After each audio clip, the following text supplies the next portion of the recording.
My name is Megha Mishra, and today I'm going to be discussing the first Physics 2211 lab regarding constant velocity.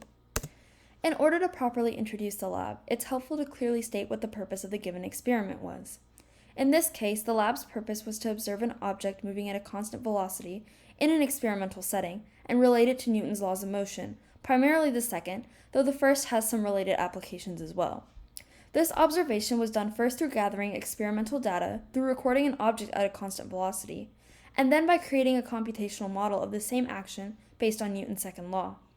Then, the two types of data were compared in order to understand how real-world scenarios can differ from idealized ones while still representing the same key physics principles. Next, it should be helpful to clearly explain what Newton's second law is prior to directing our attention to the specific experiment. To summarize, the law has to do with the system and its surroundings, specifically the fact that the force that acts on a system from the surroundings results in changes of momentum within a given time period. From here, we can take note of the scenario the lab focuses on specifically, which is that if the net force on the system is equivalent to zero, velocity is constant as there is no momentum change. This is illustrated in the following equations. The first is Newton's second law itself, which states that the net force is equal to the rate of momentum over the rate of time. From here, a formula called the momentum update formula can be derived, showing that the final momentum is equal to the initial momentum plus the net force times the change in time. And finally, from this equation, it's possible to derive the velocity update formula, which states that the final velocity is equal to the initial velocity plus the net force divided by mass times the change in time. This is how we know that velocity remains constant when the net force is zero, because if you substitute zero for F net into the velocity update formula, that's the result you end up with.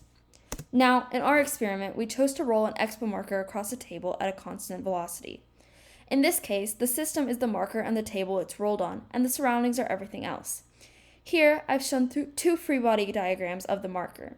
The one on the left represents when a finger pushed the marker, which is the applied force, in order to get it to start moving.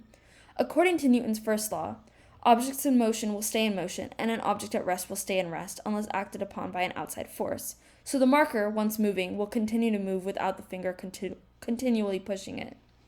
As a result, once the marker is moving, it can be represented by the free body diagram on the right, wherein the net force is zero and the velocity is constant.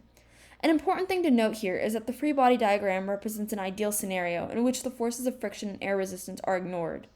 Due to this being an experiment done in the real world, these forces can result in deviations from the ideal, which will be explained later on.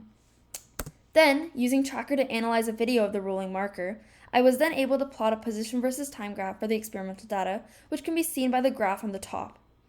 The values obtained in Tracker allowed me to calculate the average velocity for the rolling marker, which was 0.423 meters per second. The data from the experimental results was then used in GlowScript to properly code the computational model of the experiment based on Newton's second law. Specifically, experimental data provided the initial conditions seen in the picture on the top left, which are 0, 0, 0 for the position vector, and 0.423 meters per second, 0, and 0 for the velocity vector. The image on the bottom left shows how the velocity update formula as well as the position update formula derived from Newton's second law are represented in code, and the two images on the right represent the predicted, computationally modeled position versus time and velocity versus time graphs for the experiment. From there, I made a graph in Excel that contained both the experimental data from Tracker and the predicted data from the computational model. We can see that initially the two data sets overlap, but as time goes on, the experimental data decreases in position in comparison to the predicted model. That is because the predicted model consistently has a net force of zero, meaning the velocity remains constant. The experimental data, however, reflects the effects of frictional force and air resistance, which decreases the marker's velocity as time goes on. Electing to ignore these forces is a source of error for this lab and can be minimized in the future by choosing a surface with less friction than the table we used. Despite this, the experimental results aren't terribly far off from the predicted model, which still allows for an understanding of Newton's second law.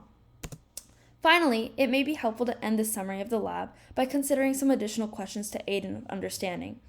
In my case, I rolled the marker from left to right, so the negative x-axis was on the left and the positive x-axis was on the right.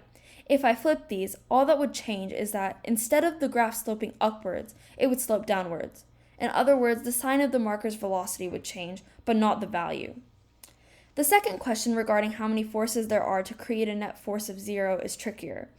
As there are many forces present in the surroundings beyond the simplified ones shown in the free body diagram, including air resistance and friction, it's not possible to visualize how many forces add up to a net force of 0 through the model we've used. And finally, in summary, the lab shows us that it's possible to view Newton's second law in action through simple experiments such as this one, despite deviations due to real-world factors from the predicted model. Thank you.